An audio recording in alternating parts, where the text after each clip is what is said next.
So the thing I'm discovering about embodying empathy,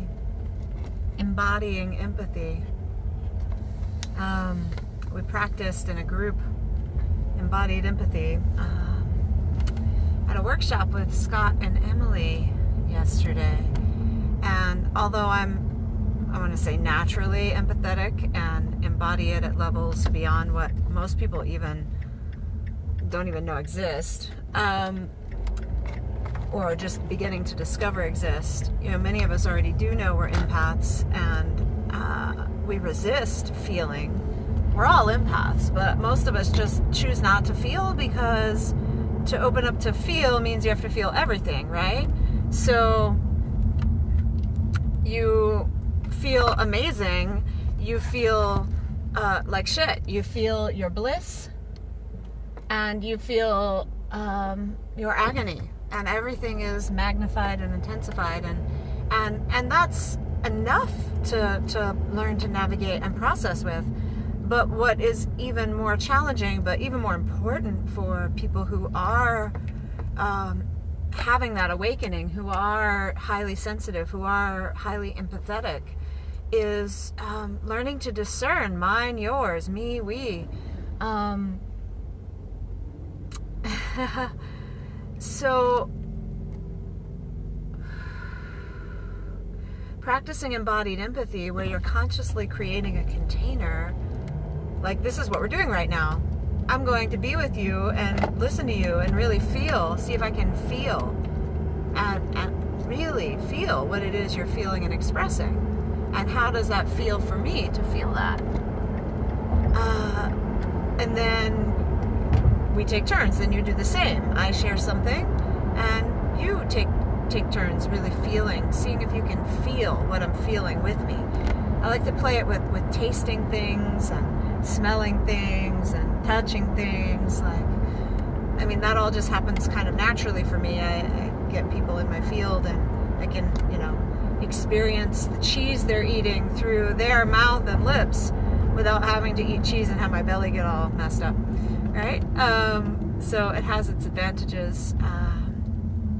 But the disadvantages are when we're taking on other people's energy and we don't know we don't know that it's not ours, or we're not conscious. We know it's not ours, but we're not conscious that we're taking it on.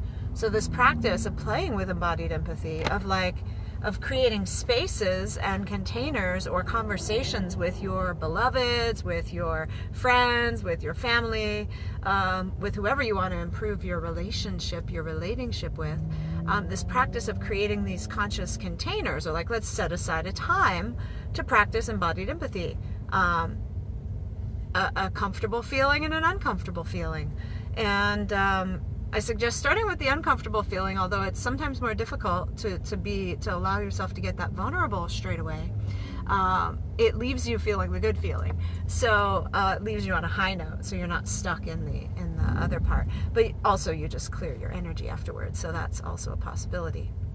Anyway, embodied empathy as a tool to help discernment, to help foster discernment, to help sharpen and create more high-resolution discernment of what's yours and what's mine as you're experiencing it in the moment, and getting more comfortable with feeling it and not identifying with it, not attaching to it. It's not like you have to take it on, So many people are afraid to be empathetic, or afraid to, be in an uncomfortable space with someone because they think they're gonna catch it. But it's only when we identify with it, when we grasp onto it,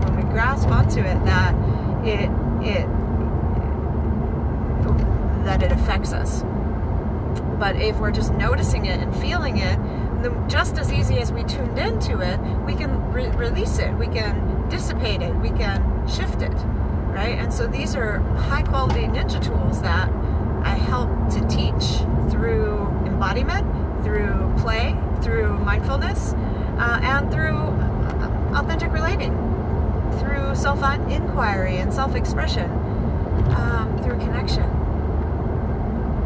So,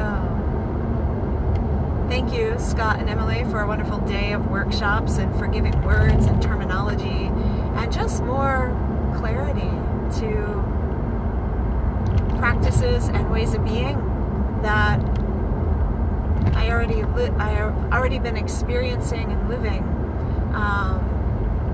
and feel a certain quality of mastery around, and yet there's so much more to learn. And so thank you for sharing what it is you have to teach and to share and to illuminate.